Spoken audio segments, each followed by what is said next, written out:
आज हम लोग समझिए कि सेलों का संयोजन पढ़ने वाले हैं। मुख्य तौर पे हमने कहा सेलों का संयोजन ही पढ़ना, लेकिन कुछ ही बात छूट गया था ना, तो पहले हम लोग देख लेते हैं, इसके बाद आ जाएंगे हम लोग सेलों के संयोजन पे। चलो बुआ, गुड मॉर्निंग, बैठ जाइए पहले सब लोग, बैठो बैठो बैठो बैठो। हाँ क्या है, खुश है बहुत? अच्छा का खाना बन गया है। आए सवेरे सवेरे तो नहीं, कहां से खा के चलाया होगा? रात के बड़ा तन बच्चल होगा, खा गया होगा कोई रात इतना सवेरे। 5 बजे सुबह में आप लोग आती हैं, 4 बजे तो नहीं जग जाता होगा, तैयार वार होने तो नहीं, 1 घंटा टाइम, लेकिन के तो उतना टाइम लगेगा। 5 बजे पहुंचना है ना, तो के बजे निकलता? 5 मिनट पहले निकलेगा नहीं, अब लोड़े तो पहुंच जाएगा। 5 मिनट पहले जगता होगा, ठीक है ना? खा लिया तो नहीं, वाह बहुत अच्छा, कल से ले आइएगा, है ना? लेक मचरा मजाक कर रहे हैं। चलो बुआ देखो ध्यान से समझो, तो हम लोग क्या पढ़ना है? फिजिक्स। हम लोग सेल पढ़े थे पिछला क्लास में, बोलो सेल पढ़े थे। सेल, हाँ सेल के प्रकार के था वो, के प्रकार के 2, कौन कौन? आदर्श सेल आएगा, बोलो वास्तविक सेल। आदर्श सेल और वास्तव, आदर्श सेल में बोलो प्रतिरोध कितना बोले थे? आंतरिक प्रतिरोध 0। नया सेल क्या कहलाता है? आदर्श सेल। नया सेल को जी आदर्श। और बताइए जैसे सेल पुराना होगा तो अगर प्रतिरोध अंदर होगा, अंदर प्रतिरोध आ जाएगा, उसके प्रतिरोध का मान 0 नहीं होगा, तो उसको कुछ बोले थे? वास्तविक। क्लियर हो गया? अच्छा सेल के आंतरिक प्रतिरोध को किससे शुद्ध करेंगे? आर से। कैसे? अंदर जो पदार्थवा होता है सेलवा के अंदर, वो धरवा को रोकता है कि नहीं? साबित करेगा ना, जो इन्हें कहा रोकेगा कि नहीं रोकेगा, तो वही उसका आंतरिक प्रतिरोध होता है। सर आंतरिक प्रतिरोध के बाद निर्भर किया था 4। सबसे पहले पदार्थ के अंदर वाला सांद्रता पर, याद है? सांद्रता ज्यादा, प्रतिरोध ज्यादा। दोनों जो है ना इलेक्ट्रोड बताए थे ना, इलेक्ट्रोड के बीच की दूरी पर निर्भर करता है। इलेक्ट्रोड की मोटाई मतलब उसके क्रॉस सेक्शन एरिया पर डिपेंड करता है। मोटाई का मतलब क्षेत्रफल पर, कोई बात क्षेत्रफल पर निर्भर करेगा। और क्या बताया थे, याद है? और बताइए, एक और बताए थे, तो हनियों कुछ बताओ ना बदमाश, सब हमें बता दें, क्या कह रहे हो? हाँ चलिए, ताप पर निर्भर करता है, इनको कहना सर ताप पर। किसी को ताप ज्यादा रहेगा तो अंदर वाला पदार्थ बिजी हो जाएगा अपने को ठंडा करने में, नहीं प्रतिरोध कम हो जाएगा जी, प्रतिरोध कम, ज्यादा रोकवे नहीं करेगा, धाई से पार कर जाएगा। अच्छा चलिए एक बात बताते हैं, आज के सेशन शुरू करते हैं। इसमें क्या है, ध्यान से समझिएगा। अगर बउआ मान लो कोई सेल है, कोई बैटरी है, कुछ है बैटरी है। बैटरी क्या होता था? सेल। दोनों में अंतर समझ आया? सेल और बैटरी में क्या अंतर है बताइए? सेल बैटरी में क्या अंतर है? क्या कह रहे हो? महिला और चुड़ैल में जो अंतर हो, ये महिलाओं के समूह को कुछ बोलेंगे चुड़ैल, हाँ है ना, और सेलों के समूह को बैटरी कहेंगे। लड्डू और बुनिया में हुआ, लड्डू और बुनिया तो नहीं का महिला और, अरे बड़ी सब गली आती है, मैंने बहुत गली आती हैं, ऐसे बोलते हो ना तो नहीं, लेकिन बहुत लड़कियां गाली देती हैं, अंदर इतना गाली देती है ना मत कहो। इसीलिए कोई बात कहिए लेकिन सामने मुंह पर कुछ मत कहो, नहीं सामने मुंह पर नहीं बोलना है। क्या करे हो? कसैया के शराबे से गौ मरता है, ठीक है नहीं? चलिए चलो बदमाश, आप चुप रहो, पिटा जाओगे तुमने। उतनी गाय है कि कोचे तो क्या मतलब है तो नहीं के, लेकिन है उन लोग क्यों बोलता है कहना, हाँ नहीं बोलना होगा। अरे क्या देखो, एक तो मुंह खराब सबके रहता है, वो बोलना है। आप तो दोनों के मना कर रहे हैं, क्या हम के कर पछ लेते बताइए? कहेंगे आप बोले लइकन के पछ लेते हैं, लइकन के पछ, हाँ हुआ लइकन के पछ लेते हैं, तो उन लोग को बड़ी बुरा ना बड़ाई करते हैं तुम लोग बहुत, ठीक है? अच्छा ठीक है, लइकन गधा उल्लू बैल सुअर सब है, अब ठीक हो गया? अब कोई दिक्कत नहीं, लइकन को जी उल्लू गधा बैल सुअर जितना कहना सब कह लो, अब मन खुश हो गया होगा, ठीक है? अतः फिर काहे बैल सुअर के पास जाना, फिर बाद में तो नहीं तो है ना गधा उल्लू बैल के पास चल जाते हैं, नहीं आप देखो बड़ाई की है, अब मत कहना, ठीक है? चलिए तो आप आ जाइए। एक बाबा तो वो बैटरी हम लोग पढ़े थे ना, देखो यहाँ ध्यान से सुनो, बैटरी है। एक बार बताइए बैटरी में क्या होता है? चुपचाप रहो, पिटा जाओगे। देखो ये बैटरी है, अब ये सेल है या बैटरी कहिए। अब एक में 2 होता था, कुछ बोलो, ये वो यहाँ पर इसे होता था, चुटवा लगाते थे वो, दूसरा यहाँ इसमें हुआ, कोची लगाते थे चुटवा, कोची चुटवा करके से, चुटवा नहीं समझते? चुटवा तो पिछले क्लास में समझाए थे। चलिए दूसरा पार्ट है, एक पार्ट जो नहीं देखो ऑनलाइन में, जो पहला पार्ट नहीं देखो पहले देख लेना, तब आराम से समझ में आ जाएगा। अच्छा एक बार बताइए, इलेक्ट्रोड नाम दिए थे, हाँ बिल्कुल इलेक्ट्रोड, इसको इलेक्ट्रोड कहते हैं। अच्छा इलेक्ट्रोड से यहां से हम कुछ किए हैं ना कि वो तार इसे जोड़ दिए हैं। एक में बल्ब टीवी पंखा जो लगाए हैं, तो एक बार बताइए यहाँ बल्ब टीवी पंखा अगर लगा है तो अगर यहाँ जोड़ देंगे, कनेक्ट कर देंगे, तो बताइए बल्ब जलना शुरू हो जाएगा, पंखा चलना शुरू हो जाएगा, घूमना शुरू हो जाएगा, टीवी चलना शुरू हो जाएगा। पूछा जाए कि बल्ब काहे जल रहा है, धारा के कारण। धारा काहे जा रहा है, विभवांतर के कारण। बिना विभवांतर के धारा प्रवाहित नहीं होगा। पिछला क्लास से बड़ी डिटेल में समझा दिए थे। जब तक विभवांतर है तब तक धारा जाएगा। तो बताइए बाहर वाला जो विभवांतर होता हुआ, सेल के बाहर वाला विभवांतर, इनका नाम दिए थे टर्मिनल। कौन सी बोले थे, बोलो, टर्मिनल, यही ना हुआ, टर्मिनल विभवांतर बोले थे, टर्मिनल विभवांतर बोले थे, यही ना, टर्मिनल विभवांतर। एक बार में समझा दिए थे। अब थोड़ा सा आगे हम बढ़ते हुआ, अब एक टॉपिक हमने के पढ़ना जेकरा नाम है विद्युत वाहक बल। सब ध्यान से सुनो हुआ, विद्युत वाहक बल। ये कोई बल नहीं है, ध्यान रखना, कोई बल नहीं है। विद्युत वाहक बल स्टार्टिंग में जब खोज लेकर हुआ था ना, तब लोगों को लगा ना, अरे ये चलाते कब हुआ देखे, हाँ, इसको लोगों को लगा ना कि एक प्रकार का बल है, एक प्रकार की कुछ है, लोगों को लगा कि एक प्रकार का कुछ है, बल है। ऐसे सबके लगा कि एक प्रकार के कुछ होता है, बल होता है। लेकिन बाद में समझ में आया, कह रहे ये तो विद्युत वाहक बल है ही नहीं, वास्तव में विभवांतर होता है। वास्तव में कुछ होता है, विभवांतर होता है, हाँ, विभवांतर होता है, वास्तव में विभवांतर होता है। चलो उगला लेते नहीं, वास्तव में कुछ होता है, विभवांतर होता है, ध्यान रखना है। तो पूछा जाए कि विद्युत वाहक बल वास्तव में कुछ है, विभवांतर है, कुछ है, विभवांतर। अच्छा, इसको विद्युत वाहक बल को सूचित किसे करते हैं, ई से, ध्यान रखना, ई से। विभवांतर है तो इसका एसआई मात्रा वोल्टेज होगा, एसआई मात्रा कुछ रहेगा, वोल्ट। तो ध्यान रखिएगा, इसका एसआई मात्रा का आपका वोल्ट ही होगा। वोल्ट को भी से सूचित करेंगे, वोल्ट को भी से, किससे हुआ, भी से। समझ रहा, पहले आपको क्या होता है समझाते हैं, पहले कुछ बात समझ लीजिए ना। अगर आपके मन में ऐसा होगा, अगर आपके मन में ऐसा है ना कि विद्युत वाहक बल एक प्रकार के बल है, तो आप गलत हैं।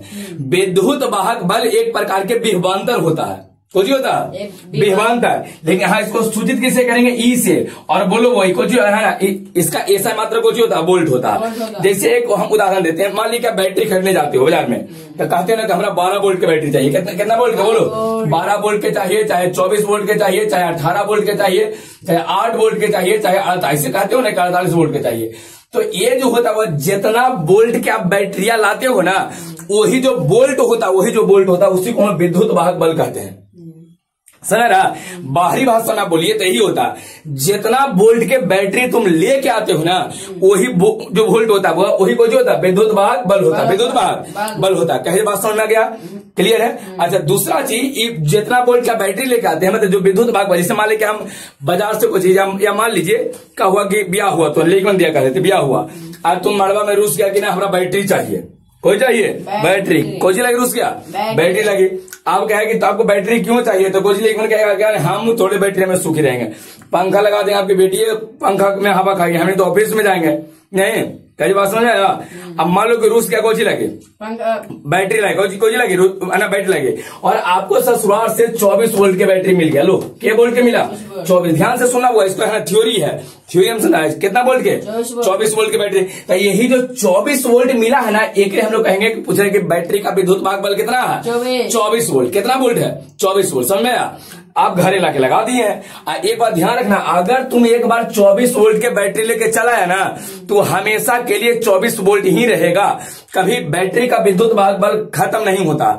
मान लीजिए 4-5 दिन के बाद आता है ससुराल से, सब ससुराल से में आता है ना, अब पूछे कि ये कोची है, तो कोची कहिए कि बैटरी है, तो हम दिए थे यही वाला कहा, एकदम बड़ी बेइज्जती करता है ससुराल वाला, है ना। अगर ससुराल से बैटरी ले लियो तो बड़ी बेइज्जती करेगा, कहा दिया कोची तो बैटरी हम दिए थे, ये वाला कहा, हाँ, के वोल्ट के दिए थे, तो 24 वोल्ट। 1 साल के बाद आवेगा, फिर 1 साल के बाद आवेगा, 1 साल के बाद जब आवेगा तो फिर पूछेगा, जान रहा है कि हम ही बैटरी दिए हैं यही वाला है। फिर पूछेगा कि कोची है, तो कोची कहेंगे बैटरी। अब देखिए मैं बैटरी तो है, अच्छा वो हम दिए थे ये वाला के वोल्ट के दिए थे, तो कि 24 वोल्ट के। तो उसमें 5 साल के बाद भी आके पूछेगा ना कि कोची है तो बैटरी है, और के वोल्ट के है तो 24 वोल्ट कहेंगे। ध्यान रखना बुआ, जो बैटरी का विद्युत वाहक बल होता है ना, ये फिक्स होता है, कभी चेंज नहीं करता, कभी चेंज नहीं करेगा विद्युत वाहक बल किसी हालत में। हाँ ठीक है, थोड़ा बहुत एकदम जैसे माइनर बहुत ज्यादा पुराना हो जाता है ना, तो चेंज करता है, लेकिन नॉर्मली चेंज नहीं करेगा, है ना। नॉर्मली अगर मान ली कि कबाड़ी में 20 साल के बाद फेंका गया, तभी पूछा कि है ना कितना वोल्ट कहते, कितना कहेंगे, 24 वोल्ट के ही है हमेशा। तो ध्यान रखिएगा, विद्युत वाहक बल कभी चेंज नहीं करता, विद्युत वाहक बल कभी चेंज नहीं करता। अच्छा, विद्युत वाहक बल की परिभाषा क्या है, पहले एक बार बताओ।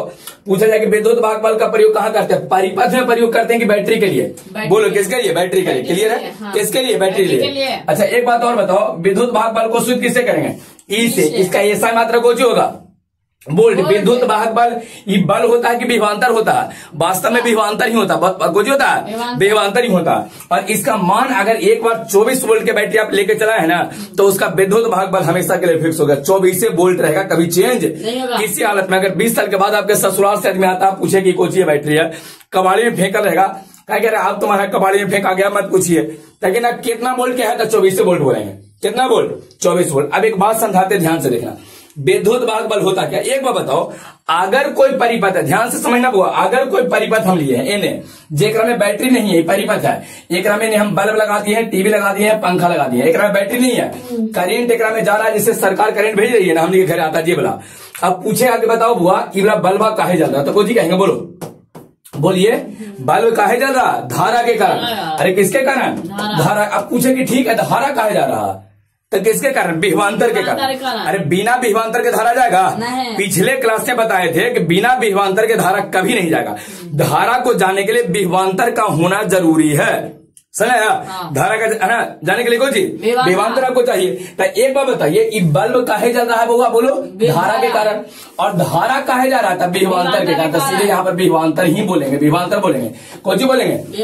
यदि कोई ऐसा परिपथ हो जो बैटरी नहीं है, इसमें केवल परिपथ है, बताइए यहाँ बल्ब है, बैटरी लगे है नहीं, तो बताइए पूछा जाए कि बल्ब काहे जल रहा है? धारा के कारण। किसके कारण? और धारा काहे जा रहा है? किसके कारण? परिपथ से धारा प्रवाहित होता है, के कारण? बोलो, अगर कोई परिपथ है, पथ है, तो यहाँ से धारा प्रवाहित किसके कारण? विभवांतर के कारण। विभवांतर परिपथ समझते हो ना? कई बार तो समझा दिए हैं परिपथ मतलब जो टीवी बल्ब पंखा लगा के ढेर मनी बजाते से तार आपके घर में है, वो सब परिपथ होता है, कुछ होता परिपथ। तो ओकरा से धारा अगर परिपथ से जा रहा है, तो किसके कारण?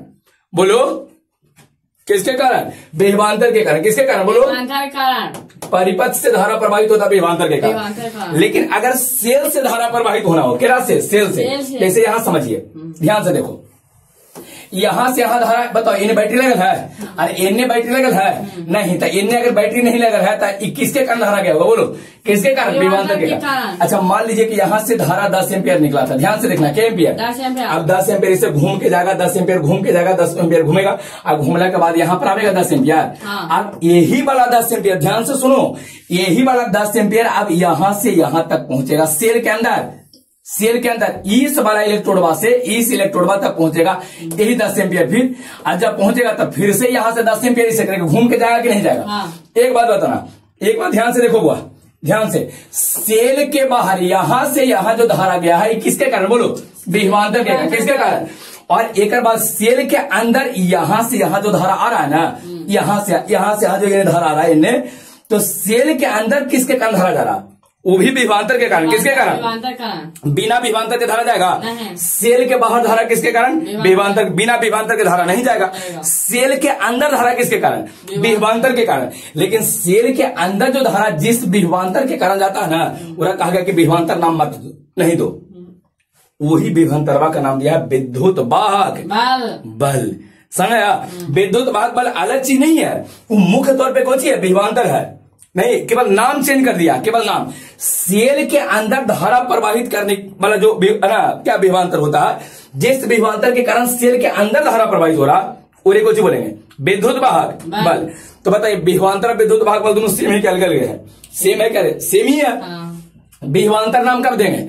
जब हम बैटरी नहीं रहेगा, परिपथ में धारा प्रवाहित होगा, यानी परिपथ में इन्हें धारा पर परिपथ में धारा प्रवाहित होगा, जेकरा में बल्ब टीवी पंखा लगल है, किसके कारण? विभवांतर के कारण। सेल के अंदर धारा प्रवाहित हुआ, किसके कारण?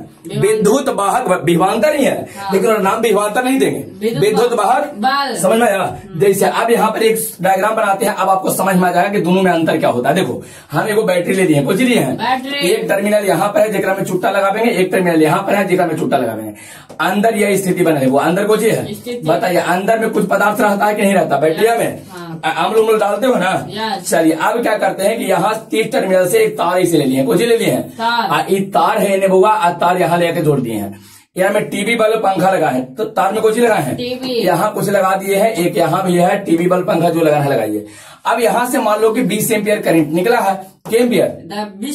20 एम्पियर यहाँ से यहाँ तक जाएगा कि नहीं जाएगा? अच्छा बताओ, धारा जो 20 एम्पियर जा रहा है यहाँ तक 20 एम्पियर पहुंचा है, यहाँ से एक छोर से दूसरे छोर बाहर जरा परिपथ है, ऊपर का कुछ है बोलो परिपथ। परिपथ। ऊपर का कुछ है हमने के घर में जितना टीवी बल्ब पंखा लगे सब कुछ है परिपथ है। और नीचे कुछ ही कुछ है बोलो सेल। ही कुछ है सेल है या बैटरी है। तो बताओ 20 एम्पियर यहां से यहां तक जो आया हुआ किसके ना जो परिपथ में धारा जा रहा परिपथ में 20 एम्पियर वो किसके कारण विद्युत वाहक बल की विभवांतर बोलो किसके कारण बोलो किसके कारण किसके कारण। हाँ बिल्कुल परिपथ में धारा किसके कारण। हाँ विभवांतर के कारण। विभवांतर कह देंगे कि बउआ यहां से यहां तक धारा आया है तो किसके कारण आया है। लेकिन अब बताओ 20 एम्पियर यहां तक पहुंचा है। एक बाद यही वाला जो 20 एम्पियर बहा यही वाला जो 20 एम्पियर बहा 20 एम्पियर धारा यही वाला अब अंदर सेल के अंदर यहां से यहां तक पहुंचेगा कि नहीं पहुंचेगा। अब इन्हीं को रोक ले धारा के इन्हीं को रोक ले तो रोक लेगा तो बताइए फिर बैटरी खत्म हो जाए खराब हो जाए कहीं धारा इन्हें आ ही नहीं रहा फिर 20 एम्पियर कैसे आएगा नहीं आएगा। इन्हीं को धारा को रोक लेगा था। लेकिन धारा यहां से यहां तक आ जाता है यहां से यहां तक आ रहा तो बताओ अगर सेल के अंदर धारा जो जा रहा सेल के बाहर परिपथ में धारा किसके कारण विभवांतर के कारण। सेल के अंदर धारा किसके कारण। हाँ विद्युत वाहक बल। विद्युत वाहक बल। अब बताओ विद्युत वाहक बल की परिभाषा याद हुआ है। सेल के अंदर धारा प्रवाहित करने के लिए सेल के अंदर धारा प्रवाहित करने के लिए जो आवश्यक उत्तरदायी कारक होता है उसी उत्तरदायी कारक को हम लोग कुछ बोलते हैं क्या बोलते हैं विद्युत वाहक बल। परिपथ में धारा किसके कारण बोलो परिपथ में बाहर धारा किसके कारण विभवांतर। अंदर धारा भी विभवांतर के कारण ही है। अरे बिना विभवांतर के धारा जाएगा बदमाश अंदर भी विभवांतर ही होता लेकिन ओकरा विभवांतर नाम ना दे के कुछ नाम दिए विद्युत वाहक बल। विद्युत वाहक बल एक बार बताते हैं जैसे मालिक अभी पढ़े आए हो तो नाम तो नहीं के कुछ विद्यार्थी कुछ। अब घरे तुम गया पूजा किया तब पुजारी नहीं खेत में काम कर लिया किसान। कुछ दिन के बाद शादी ब्याह हो गया दूल्हा होगा ना। बताओ किसान दूल्हा सब दोसर की तो ही है। अरे आपने ना हुआ तो एक होके तो नमक खाली बदल दिए हैं। जब सेल से बाहर धारा प्रवाहित करना हो परिपथ में तो नाम विभवांतर देंगे और अगर वो सेल के अंदर धारा प्रवाहित करेंगे तो वही विभवांतर का नाम बदल के विद्युत वाहक बल का बदल गया। तो बताइए दोनों क्लियर हो गया। पहले विद्युत वाहक बल की परिभाषा बोलो जल्दी से सब लोग विद्युत वाहक बल की परिभाषा क्या करें पहले आप एक बार बोल दीजिए। अच्छा क्या रहेगा जो आइडिया लग गया। हाँ सेल के अंदर धारा प्रवाहित करता है तो ये कहते हैं कि सेल के अंदर धारा प्रवाहित है ना करने वाले कारक को सेल के अंदर धारा प्रवाहित करने वाले कारक को जिस कारक के कारण या सेल के अंदर धारा प्रवाहित करने वाले विभवांतर को कही ना है तो बता हाँ क्या कह रहे हैं सेल के अंदर धारा प्रवाहित करने वाले कारक को हम लोग जो बोलते हैं विद्युत वाहक बल। विद्युत वाहक सूचित किससे करेंगे बोलो ई से कौन सी राशि आदिश कौन सी इसका ऐसा मात्रा को होगा बोल्ट वाले जो विभवांतर है वही तो दोनों सेम है बदमाश दोनों तो सेम है तो विभवांतर का भी बोल्ट होता है इसका भी कुछ ही रहेगा बोल्ट बे रहेगा कोई रहेगा बोल्ट बे कुछ बोल्ट बे समझ गया किसी को दिक्कत नहीं। सूचित किससे करेंगे ई से किससे कौन सी राशि और बताइए ऐसा मात्रा बोल्ट दोनों सेम होता है। बताइए कोई सेल का विद्युत वाहक बल कभी चेंज करेगा। अगर 12 वोल्ट के हम लेके चल आए हैं तो हमेशा कितना वोल्ट 12 वोल्ट रहेगा कभी चेंज नहीं करेगा। किसी को कोई दिक्कत है। हाँ बताइए बैटरी खराब हो जाता है तो विभवांतर तो रहेगा 12 वोल्ट रहेगा तो धारा प्रवाहित होना चाहिए तो खराब कैसे हो जाता है। चलिए इनको कहना ध्यान से समझिए। इनको कहना कि सर एक बैटरी है ध्यान से सुनो। अब बैटरी है यहाँ पर एक हो गया टर्मिनल है यहाँ पर एक हो गया। अब एक बीच बताओ धारा किसके कारण जाएगा विद्युत वाहक बल। अब मान लो 12 वोल्ट है क्या वोल्ट है तो जब तक विभवांतर होता है जब तक विद्युत वाहक बल है तब तक धारा प्रभावित होगा। अंदर तो धारा प्रभावित होना चाहिए तो फिर काहे खराब हो जाता बैटरी। देखो ये बताते हैं ध्यान दीजिए।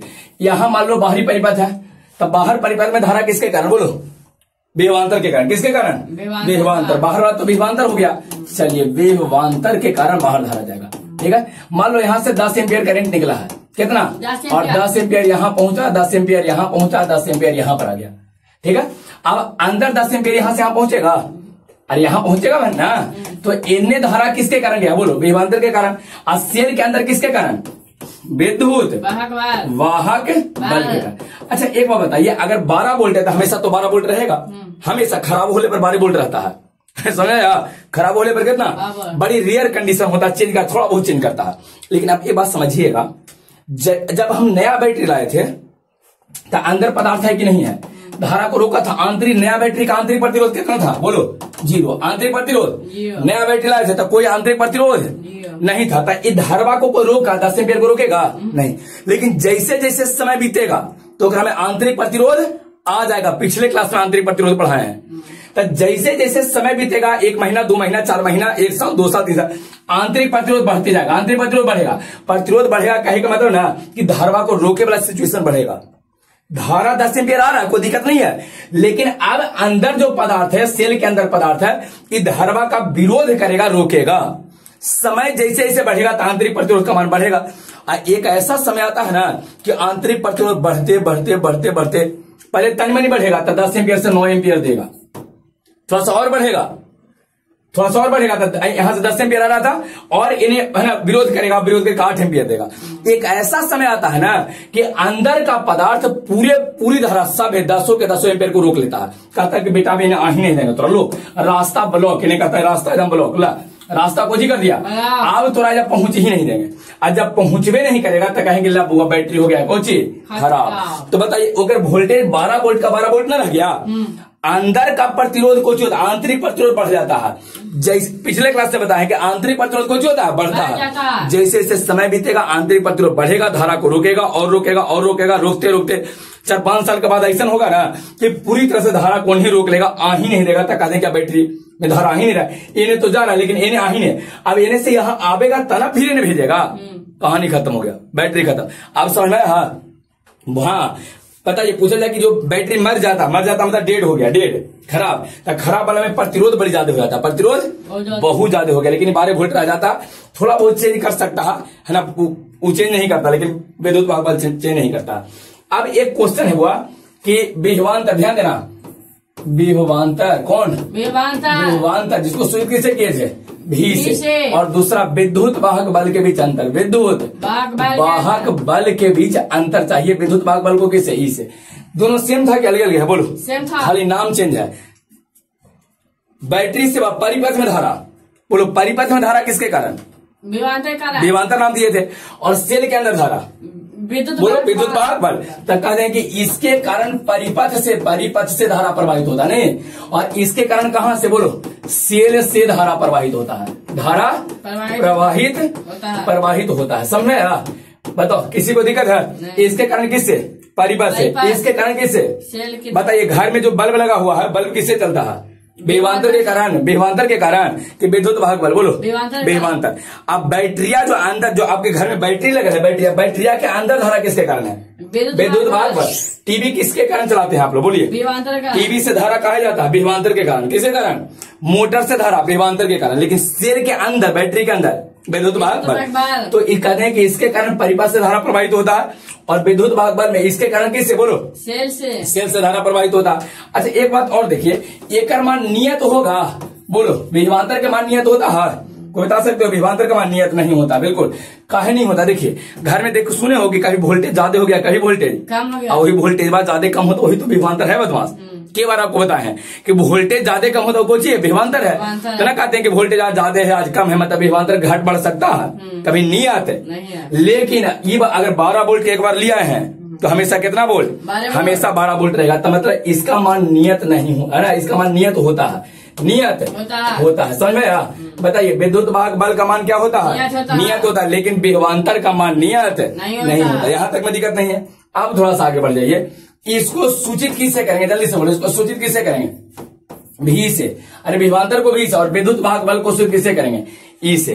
क्लियर है, तो यही 3 को एक दोनों में अंतर है, वो 3 को अंतर है, तीनों हम समझा दिए हैं, क्लियर है। अच्छा क्या ऐसा है बात करते, दोनों को तो सेम ही रहेगा, इसका भी वोल्ट है, इसका भी कुछ वोल्ट, किसी को दिक्कत। बताइए परिपथ से धारा किसके कारण प्रभावित होता है, विभवांतर, और सेल के अंदर हमारा धारा देना, सेल के अंदर, बोलो सेल के अंदर विद्युत वाहक बल। ऐसे हम सेल बनाए हैं और सेल के अंदर धारा भेजना है विद्युत वाहक, लेकिन जैसे सेलवा से बाहर धारा आवेगा ना, तो कौन सा हो जाएगा, कौन आ जाता है, विभवांतर आ जाता है, टर्मिनल उसको बोले थे, टर्मिनल विभवांतर। याद है सबको, किसी को कोई दिक्कत यहां तक में नहीं है। आप देखिए वो यहां तक पढ़ा दिए हैं। अब आते हैं थोड़ा सा कुछ और बात पर ध्यान से समझिएगा। देखिए क्या कुछ नोट पॉइंट हमें रहता है, कौन सी है नोट पॉइंट। अगर मान लीजिए ना ऐसे रहेगा नोट पॉइंट में, समझो हुआ नोट पॉइंट में क्या होता है। एक बाद मान लीजिए पहला कि अगर कोई खुला परिपथ है, खुला परिपथ कहेगा ना, कहे का मतलब ना कि तार हटेले हैं, बैटरी से बल्ब नहीं जल रहा, तार गोजी कैले हैं, तार हटा दिए हैं साइड, तार गोजी ऐसे बैटरी है, ऐसे एक में जुड़ना था ऐसे करके, इसे तार तो जुड़ा था, बल्ब पंखा लगा है, लेकिन यहां से तारवा का डिस्कनेक्ट के लिए हटेले है, समझ। तो अगर कोई बोलते हैं खुलल परिपथ है, बंद नहीं है, खुलल है, गोजी है, अगर कोई परिपथ खुला रहे, कौन सा परिपथ रहे बोलो, खुला हुआ परिपथ, खुला हुआ रहेगा ना, खुला परिपथ में भी और ई दोनों आपस में बराबर होता है, भी और ई आपस में कौन चीज, दोनों आपस में बराबर रहेगा। जितना विद्युत वाहक बल उतना ही होगा विभवांतर। विद्युत वाहक बल खुले परिपथ के लिए विद्युत वाहक बल विभवांतर का मान बराबर होता है। लेकिन बहुआ अगर बंद परिपथ रहेगा ना, बंद परिपथ जेकरा से धारा प्रवाहित होते रहेगा, बंद कर दिए तो बंद के तब धारा जाएगा कि नहीं जाएगा, तो दोनों आपस में भी और ई आपस में बराबर नहीं होगा। और यहां पर अगर भी का मान निकालिएगा तो ई माइनस आई आर होता है, ई माइनस आई आर, ई में से आई आर को घटावेंगे तब जाकर आपको भी निकलता है। ध्यान रखिए, खुले परिपथ याद कर दे, सब नोट पॉइंट में है तो इसको याद करते जाइए ना। हाँ, अब फिर कुछ चीज आपको मिलेगा केमिस्ट्री में, तब बहुत ज्यादा के अभी हमने प्रयास नहीं करेंगे। हमने के मुख्य तौर पर आज कुछ पढ़ना है, हाँ, सेलों का संयोजन, सेलों का संयोजन, श्रेणी क्रम, समांतर क्रम, नहीं मिश्रित क्रम, बेनिफिशियल कंडीशन पढ़ा के लाभ कैसे मिलेगा, हमने के लाभ मिलेगा तो मोटा थोड़े हो जाइएगा। खुला परिपथ के लिए बोलो भी और ई आपस में बराबर, मतलब जितना विभवांतर उतना ही विद्युत वाहक बल। लेकिन बंद परिपथ में दोनों बराबर नहीं रहेगा, भी के मान ई में आई आर से गुणा करना पड़ेगा। आई तो धारा प्रवाहित हो रहा है और आर को चीज है सेल का आंतरिक प्रतिरोध, सेल का आंतरिक। यहां तक में कोई दिक्कत नहीं है, पूरा बात समझ में आ गया था। 2 पॉइंट बताए, तीसरा और चौथा 2 पॉइंट और है, ध्यान से समझिएगा क्या है तीसरा और चौथा पॉइंट। देखो हुआ 2 को हो गया, तीसरा बात समझाते हैं, तीसरा बात समझो।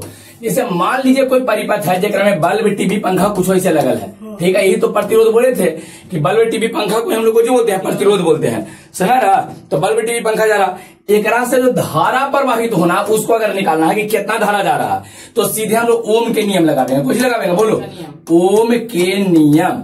परिपथ के लिए बोल रहे हैं, ध्यान देना, परिपथ के लिए, किसके लिए है कि परिपथ है, परिपथ, परिपथ का एक मतलब एकरा में कुछ है, हाँ, बल्ब, टीवी, पंखा ये सब है।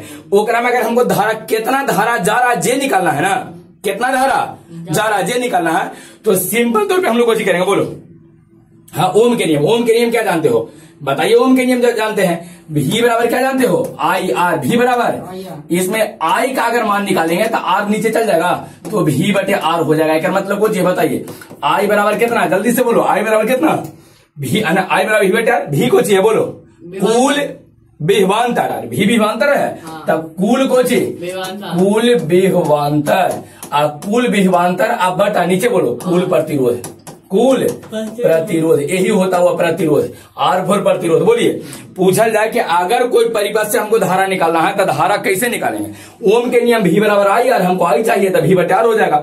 मतलब कुल विभवांतर को अगर कुल प्रतिरोध से भाग दे दिया जाए ना तो धारा निकल जाएगा। समझ में आया, धारा, हाँ बताइए क्या हो जाएगा, कुल, हाँ, कुल विभवांतर को कुल प्रतिरोध से भाग जब दे दीजिएगा तो आपको ये पता चल जाएगा कि परिपथ से कितना धारा जा रहा है, आपको करंट निकल जाएगा। लेकिन सेल से कितना, बैटरिया से कितना करंट जा रहा है, ये कैसे पता लगा पाएंगे, बैटरी से। तो अगला पॉइंट बताते हैं चौथा को, परिपथ के लिए था ना, तो अब आ जाए चौथा में, किसके लिए बोलो, सेल के लिए। किसके लिए, सेल से प्रवाहित धारा के लिए, धारा के लिए। अच्छा बताओ, सेल से प्रवाहित धारा के लिए क्या लिखेंगे नियम, बैटरी से कितना जा रहा है, जैसे यहां पर मान लीजिए बैटरी है, बैटरी में एगो एने है इलेक्ट्रोड है, एगो एने है, अब बैटरिया के अंदर कितना धारा जा रहा है पता लगाना है। कौन सा नियम, बिल्कुल ओम का नियम लगावेंगे। कौन सा नियम, ओम का नियम, ओम का। तो ओम के नियम क्या जानते हो बोलो, भी बराबर आई आर, भी बराबर। एक बार बताइए, बैटरी में भी होता है कि ई होता है, बैटरी के अंदर विभवांतर होता है कि विद्युत वाहक बल होता है, कुछ होता है विद्युत वाहक बल। तो बताइए यहाँ पर भी लिखेंगे कि भी का स्थान पे ई लिख देंगे, तो ई बराबर कुछ हो जाएगा आई आर। अरे विभवांतर विद्युत वाहक बल तुम तो सेम बटवा, नंबर चेंज है, बैटरी के अंदर विद्युत वाहक बल, बैटरी के बाहर हाँ विभवांतर। तो अब अगर हमको आई चाहिए तो आई बराबर क्या लिखेंगे, आर को कहां लेके जाएंगे, नीचे, तो ई बटे कुछ हो जाएगा आर। इसका मतलब आई बराबर ई कहे का मतलब कुछ विद्युत वाहक बल की विभवांतर, विद्युत वाहक बल और भी कुल विद्युत वाहक बल, कुल विद्युत वाहक बल। अब बटे नीचे बोलो प्रतिरोध है, कुल प्रतिरोध क्या कर देंगे बोलो जल्दी से, कुल प्रतिरोध। किसी को कोई दिक्कत है यहाँ तक में तब बोलो, समय, हाँ यही हमने कहा यहाँ पर थ्योरी हो गया, किसी को यहाँ तक में कोई दिक्कत है बताइए। 4 गो पॉइंट हमको पढ़ाना था, आई 4 पॉइंट के बाद अब हम लोग पढ़ सकते हैं कुछ सेलों का संयोजन, सेलों का श्रेणी क्रम, समांतर क्रम, मिश्रित क्रम। बस अब उसको शुरू करते हैं। पहले 4 पॉइंट याद करो। सबसे पहला पॉइंट बोला, सबसे पहले कहां बताए थे, हाँ यहाँ अगर कोई खुला परिपथ है जिसमें धारा नहीं जा रहा, भी और ई आपस में कुछ होगा बराबर, लेकिन बंद परिपथ है तो बताइए भी और ई बराबर नहीं होगा। कैसे लिखेंगे? भी बराबर ई माइनस आई आर, और छोटकी है, छोटकी आर का मतलब आंतरिक प्रतिरोध। हाँ, कहां से आया है जे? एक मिनट हम बता देंगे। अच्छा ठीक है, इसको बता देते हैं, पहले एक बार रिपीट करो, कहां से आया बताते हैं। अब भैया अगर कोई परिपथ दिया, कुछ दिया है, परिपथ में अगर ओम के नियम निकालते हैं तो परिपथ से कितना धारा प्रवाहित होगा? परिपथ से भी बराबर आया, तो बताइए आई अगर नहीं, डायरेक्ट याद रखो, आई निकालना था कुल विभवांतर बटे कुल प्रतिरोध। लेकिन अगर सेल से कितना धारा प्रवाहित होता है तो वहां विभवांतर नहीं होता, वहां कुल विद्युत वाहक बल आपको लिखे पड़ेगा। तब कुल विद्युत वाहक बल को कुल प्रतिरोध से डिवाइड कर देंगे। इनको पूछना कि सर वो कहां से आया था। देखिए एक बार बताओ, ये जो हम थ्योरी यहां बताए हैं, ये वाला थ्योरी, ये बंद परिपथ के लिए कि खुला परिपथ? बोलो, बंद परिपथ के लिए कि खुला? बंद। खुले परिपथ में तो दोनों बराबर है। बंद परिपथ के लिए वैल्यू कहां से आया? एक बार ध्यान से समझना, बंद परिपथ के लिए कहां से आता है। इसे मान लो यहां पर हम समझा देते हैं। देखो मान लीजिए कि यहां एक हम बैटरी लिए हैं, कुछ बैटरी से बना दें, ऐसे आराम से बना देते हैं। ये बैटरी है, इसका विद्युत भाग बल कितना है? ई। एक आंतरिक प्रतिरोध बोलो, एक आंतरिक प्रतिरोध। आंतरिक प्रतिरोध को हमेशा कैसे? हाँ, सीरीज में, बिल्कुल श्रेणी में। तो ये लीजिए आपका आंतरिक प्रतिरोध यहां हो गया, यह विद्युत भाग बल है। और एकरा में बाहर कोई ऊपरी करके बनाए थे तो उनके समझ लो है, ऊपर ही बना दिए इसे। ये प्लस टर्मिनल है, माइनस वाला से जोड़े हैं, कुछ किए हैं, जोड़े हैं, प्लस वाला से कुछ किए हैं और जोड़े हैं। बल्ब टीवी पंखा जो तुमको लगाना है ना, बल्ब टीवी पंखा इसे लगा लो। ये कितना है बोलो? आर। कितना? एक बार बताइए, ये बैटरी है तो सेल से विद्युत वाहक बल बराबर क्या जानते हो? ई बराबर। या आप धारा बताइए, धारा क्या जानते हो? सेल से कितना धारा प्रवाहित होगा? सेल से जी बताओ। आई बराबर सेल से प्रवाहित धारा कुल विद्युत वाहक बल बटे कुल प्रतिरोध। तो कुल विद्युत वाहक बल ई लिखे, एक एक तो बैटरी है तो ई लिख दिए। अब बताइए कुल प्रतिरोध में कौन कौन है? आर और आर। तो दोनों आर को जोड़ेंगे, आर प्लस ये तिरछा तिरछी गुना कर दो, आंसर आ जाएगा। करो गुना, देखो गुना करे कैसे लिखे, समझा? समझाया? हाँ, सेल से प्रवाहित धारा लिखेंगे आई, तब कुल विद्युत वाहक बल बटे कुल प्रतिरोध। बंद परिपथ न है तब बंद है वो बात एकरा में बताओ। टीवी बल्ब पंखा तो लगला ही रहेगा, तो प्रतिरोध बढ़ के आ दिए है। सेल का आंतरिक प्रतिरोध छोट के आ रहा है। एक तिरछा तिरछी जब गुना कीजिएगा तो आ जाए। लोग इसको गुना करके हम दिखाते हैं। गुना करो, हम नोट्स में सब भेज देंगे, परेशान मत रहिए, नोट्स में सभी भेज देंगे। तिरछा तिरछी गुना करो, कुछ आ जाएगा आई इंटू बढ़ के आई इंटू, फिर बोलो आई इंटू छोटकी आर बराबर कितना हुआ? ई। अच्छा एक बार बताइए, आई इंटू बढ़ के आर क्या होगा? भी बराबर आई आर, तो भी लिख देते हैं इसको, तो ये लिख दिए भी, कुछ लिखे हैं भी। अब प्लस बोलो आई इंटू आर बराबर कितना हो जाएगा? ये छोटकी आर ना है तो सेल के अंदर वाला चाहिए तो उसको भी नहीं लिखेंगे। बाहर वाला था बड़की आर, यह बता आई है, और बड़की आर बाहर था। बाहर वाला परिपथ में ओम के नियम, तो भी बराबर कुछ आई आर, भी बराबर आई आर। अब एक कुछ करो, भी निकालने के लिए भी बराबर कुछ हो जाएगा ई माइनस आई आर आएगा। इन्हें लिखे हैं। एक प्रूफ तो होने की देखे की जरूरत नहीं है, डायरेक्ट तुम मेरा ध्यान रखो ना, खुला परिपथ में बराबर, बंद परिपथ में भी बराबर ई में से आई आर को घटा लेंगे। क्लियर हो गया? अच्छा यहां पर आप एक और बताएं कि अगर सेल से परिपथ, सेल से अगर धारा प्रवाहित होगा ना तो सेल से कितना धारा प्रवाहित होता है ये बताओ। कुल विद्युत वाहक बल को कुल प्रतिरोध से हम लोग भाग देते हैं। यहां तक में कोई दिक्कत है? सेल बैटरी से खत्म कर दिए हैं। अब रह गया सेलों का संयोजन। सेलों का संयोजन बहुत इंपॉर्टेंट टॉपिक है, वो सेलों का संयोजन सीखने का प्रयास सब लोग करो। सेलों का संयोजन, सेलों का बैटरी बनावेंगे, सेलों का संयोजन, ढेर मनी मिलावेंगे, संयोजन, सेलों का संयोजन क्या कहेंगे बोलो बताइए। हाँ वैसे जैसे प्रतिरोध पढ़े थे ना, प्रतिरोधों का संयोजन, संधारित्रों का संयोजन, उसी तरह से कहते हैं कि दो या दो से अधिक सेलों को आपस में सजाना, आपस में यही ना था। वहां प्रतिरोध में क्या पढ़े थे बोलो? दो या दो से अधिक प्रतिरोधों को आपस में सजाएंगे। हाँ बताइए। स्प्रिंग में क्या था? ये मतलब पढ़ा था स्प्रिंग, तो उसमें क्या बताए थे कि दो या दो से अधिक स्प्रिंगों को आपस में सजाना। संधारित्र, दो या दो से अधिक संधारित्रों को आपस में सजाना। तो सेलों का संयोजन बोलो, दो या दो से अधिक सेलों को आपस में सजाना सेलों का संयोजन कहलाता है। और सेलों का संयोजन मुख्य रूप से तीन तरीका से किया जाता है, और सब तो दुए को पढ़ना था, यहाँ तीन को पढ़ना है। क्या को? तीन को। पहला बोलो कौन सा? श्रेणी क्रम संयोजन बोलते हैं, श्रेणी क्रम संयोजन। दूसरा बोलो समांतर क्रम, कौन सी? समांतर क्रम संयोजन। और तीसरा कुछ है मिश्रित क्रम, कौन सा? मिश्रित क्रम, मिश्रित क्रम संयोजन। समझ में आया? हाँ, मिश्रित क्रम को संयोजन याद हुआ है? तो बताइए यहां तक में किसी को कोई दिक्कत है? श्रेणी क्रम समांतर क्रमों को मिश्रित क्रम श्रेणी क्रम। अच्छा हाँ, चलो मैं यहां तुम खड़े हो, बताइए समांतर क्रम का एक और नाम दिए थे, आपको याद है? समांतर क्रम, हाँ बोलो। पार्श्व संयोजन, बिल्कुल पार्श्व को पार्श्व संयोजन भी एक कहा जाता है। श्रेणी क्रम को हम लोग पार्श्व कहते हैं।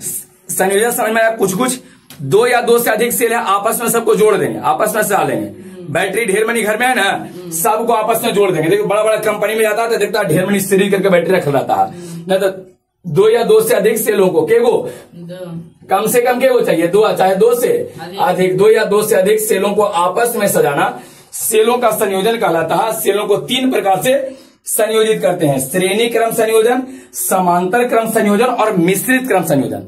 अब हम लोग सबसे पहला शुरू करेंगे कौन सा? श्रेणी क्रम। हाँ, इसमें एक ट्रिक आगे समझाने वाले हुआ, उसी ट्रिक से टोटल पढ़ लेंगे। वो ट्रिक अगर याद रहेगा ना तो एकदम ऐसे चुटकी पे आपको बन जाएगा, है ना, चुटकी रहते बन जाएगा। लेकिन हाँ, ट्रिक आपको पहले समझे पड़ेगा। ट्रिक एजे समझा देते हैं, आसान हो जाता है। ट्रिक जब एजे समझा देंगे ना तो आपके लिए आसान हो जाएगा। खाली क्या करना ना कि तुम ये प्रयास करना कि अभी हमारा समझ में नहीं आ रहा, बस अभी हमको समझना नहीं है। खाली कुछ चीजवा जो हमारे आंखिया के सामने आ जा रहा है, बस इतना ही समझना। जैसे जैसे हम समझावेंगे आगे ना तब पूरा चीज आपको समझ में आ जाएगा। खाली ये अभी समझना ना कि हमारा कुछ समझ में नहीं आ रहा, बस अचानक से एक के बार में तीनों समझ में आ जाएगा। ठीक है, तीनों समझ में आ जाएगा। देखो श्रेणी क्रम में कुछ होता है ना कि ऐसे करके सेल, एक सेल यहाँ, एक सेल यहाँ, एक सेल यहाँ, एक सेल यहाँ, एक सेल यहाँ, ऐसे।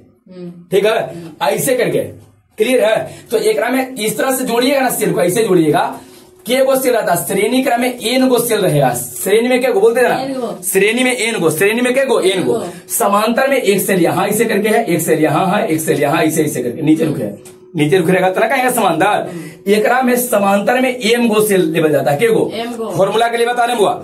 श्रेणी में सेलों की संख्या एन, श्रेणी में एन, समांतर में एम समांतर है। और मिश्रित क्रम में कुछ रहता है कि श्रेणी या समांतर दोनों होता है। जैसे देखिए मिश्रित में ऐसे रहेगा, देखो कौन सी है बोलो, बताओ श्रेणी है कि समांतर है, बोलो पहले। श्रेणी है, के गो हुआ, ए गो ऐसे खींचे है। एक में सेल की संख्या कितना है? एन। श्रेणी में क्या होता है? एन। अब फिर एगो ऐसे नीचे आ जाएगा, ऐसे करके देखो, ऐसे करके। हम इसका चित्र आगे नहीं बनावेंगे, बिना चित्र की सब बता देंगे बुआ, ठीक है ना, उसे चित्र की जरूरत नहीं पड़ेगा इसका। अच्छा एगो ऐसे आया, फिर बोलो एगो ऐसे, बताते जाइएगा ऐसे है। ये कौन सा क्रम हुआ? पहले बोलो श्रेणी, ये भी श्रेणी, लेकिन जब मिला रहे हैं तो ऐसे टोटल जाएगा एम गो। अरे टोटल ये बताओ, ई वाला और ई वाला श्रेणी है कि समांतर है? समांतर। ये कर समांतर, तब नीचे रुका ऐसे करके जीते जाएगा ढेर मनी, ढेर मनी। ऐसे श्रेणी में एकरा में के सेल एन सेल, एकरो में के सेल एन सेल, एकरो में के सेल एन गो, सब में एन एन सेल है। लेकिन अगर ऐसे गिनेंगे 1 2 3 4 ऐसे नीचे रुके करके एम गो, के गो। समांतर में के गो होता है? एम गो होता है। समांतर में के गो होता है? एम गो। अब समझना ये ट्रिक है बुआ, ट्रिक है, इतना खाली ध्यान रखो। बोलो श्रेणी में सेल की संख्या एन, श्रेणी में सेल की संख्या एन, समांतर में सेल की संख्या एम, के गो। श्रेणी में ऐसे रुके रहेगा, समांतर में ऐसे नीचे रुके रहेगा। और मिश्रित क्रम में जिसमें श्रेणी समांतर दोनों होता है, श्रेणी भी रहेगा समांतर में, तो मिश्रित हो गया। श्रेणी में एन गो और समांतर में ऐसे नीचे करके गिने तो क्या होगा? क्या गो बोलो, ऐसे गिन के क्या गो है? तो एम गो समांतर होगा बदमाश। ई वाला ऐसे समांतर है कि नहीं है? तो ऐसा के गो ऐसे समांतर में है एम गो। एकरा में के गो ऐसे गिन के एन गो, समझ आया? तो श्रेणी में क्या गो एन, समांतर में एम, और मिश्रित में एम और एन दोनों होता है। एम इंटू एन गो, एम इंटू। किसी को कोई दिक्कत यहां तक में सेल की संख्या में? श्रेणी में के सेल एन, समांतर में के सेल एम, और मिश्रित में के सेल, मिश्रित में गुना करके बताएंगे M into N, M into. कैसे हुआ ये क्लियर है? अब आते हैं बुआ, देखो एक ट्रिकवा में हम कोची कहना चाहते थे, ध्यान से समझना। अगर ट्रिकवा जानना चाहते हो ना तब कैसे रहेगा ट्रिक, अगर समझो सब लोग। ट्रिक में क्या रहेगा? ट्रिक में क्या रहेगा? देखो अगर श्रेणी क्रम लेंगे ना, एक में 3 4 वो बढ़ाया है, एक आया है एन, एक आया है एम, एक आया है छोटकिया, एक आया है बड़किया, बस इतना ही ये भी किया, इतना ही बढ़ाया हुआ। कौन कौन? एन एम छोटकिया और बड़किया। बोलो एन को जो होता है श्रेणी में सेल की संख्या, एम को जो होता है समांतर। अच्छा ये छोटकी और कुछ बता सकते हो? सेल का अंदर वाला प्रतिरोध, आंतरिक प्रतिरोध, समझ कुछ सेल के आंतरिक प्रतिरोध। आई आर को बाहरी प्रतिरोध, बाहरी प्रतिरोध। बाहरी प्रतिरोध क्या होता है जो समझाते हैं, पहले याद करो। सब एक एक वर्ड आ जाएगा, पहले याद तो करो ना बदमाश। एक एक कहेंगे ना कि शुरू में कुछ समझ में, अचानक से सब समझ में आ जाएगा, अचानक सब। बताओ एन को चीज है श्रेणी में सेल की संख्या, एम को चीज है समांतर में सेल की संख्या, आर बोलो छोटकी आर आंतरिक प्रतिरोध, बड़की आर को चीज है बाहरी। बस इतना ही है। एक बात ध्यान रखना बुआ, जब भी कभी एन जाएगा ना तो हमेशा छोटकी आर के साथ जाएगा, छोटका छोटका के साथ, बड़का बड़का के साथ है। एन छोटा लग रहा है कि एम छोटा लग रहा है? एन देखे में छोटा, ये आर छोटा है तो छोटका हमेशा छोटका के साथ है और बड़का हमेशा एम के साथ है, हमेशा बड़की आर जाएगा। यही एक ट्रिक था, एन के साथ है छोटकी आर, छोटा छोटा के साथ और बड़ा बड़ा के साथ, एम के साथ है बड़की आर। एकदम इसको दिमाग में सेट कर लीजिए पहले। एक बार देखो अब धाए धाए बनना शुरू हो जाएगा। श्रेणी, समांतर और कौन में से तीनों एक के बार में खत्म। देखिए अब हमने एक तरफ लिखते हैं, ध्यान से देखना, एक तरफ लिखते हैं श्रेणी क्रम। क्या लिखते हैं? श्रेणी क्रम। देखो यहाँ पर लिख देते हैं, यहाँ लिख दिए हैं कौन सा क्रम बोलो? श्रेणी क्रम। ठीक है, श्रेणी क्रम। बीच में कोई चीज लिखते हैं समांतर, कोई चीज बुआ? समांतर क्रम। ठीक है, इन्हें लास्ट में लिख देते हैं मिश्रित क्रम। कौन सा बोलो? मिश्रित क्रम संयोजन। श्रेणी क्रम, समांतर क्रम, मिश्रित क्रम। श्रेणी क्रम, समांतर क्रम और कुछ मिश्रित क्रम, तीनों पहले लिख दिए बीच में, तीनों लिखा गया। ध्यान से देखो वो कैसे कैसे रहेगा, ध्यान से देखिए। मिश्रित वाला का चित्र पहले समझा दिए हैं। श्रेणी क्रम में क्या होगा, ध्यान से देखो। मान लीजिए कि हमने के पास एक बैटरी है, इसे फिर एक और बैटरी है, फिर एक और बैटरी है, फिर एक और बैटरी, ऐसा के गो बैटरी बोलो? के गो? एन गो। बड़ी मार मारेंगे। के गो? एन गो। अभी नहीं बताए श्रेणी क्रम में के गो होता है? एन गो। श्रेणी क्रम में बैटरी की संख्या के गो? एन गो ले लिया है।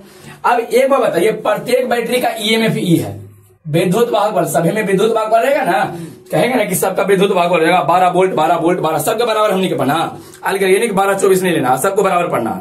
सबका कितना बोलो? 12 ये है।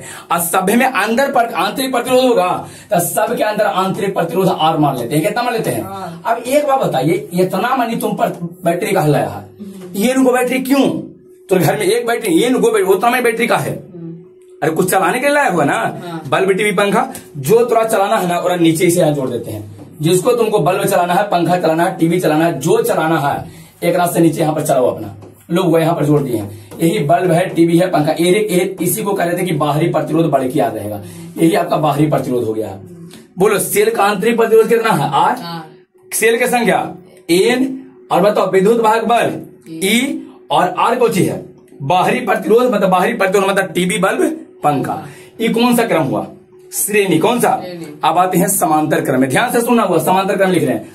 एक बैटरी यहां लगाए हैं, इसे देखो बड़ा छोटा करके, एक और बैटरी लगाए हैं, ऐसी बैटरी रहेगा समांतर में, एक और ऐसे करके बैटरी लगा दिए हैं। ऐसे करके वो बैटरी की संख्या, सेल की संख्या के गो? अरे नीचे रुके के गो होता है, बोलो एम गो। के गो? एम गो। समांतर में के गो होता है? एम गो। समांतर में के गो? एम गो। तो अब बताइए, अगर एम गो है, इतना मनी बैटरी लगाए हो बदमाश, तो इतना मनी बैटरी काहे लगी बोलो ना?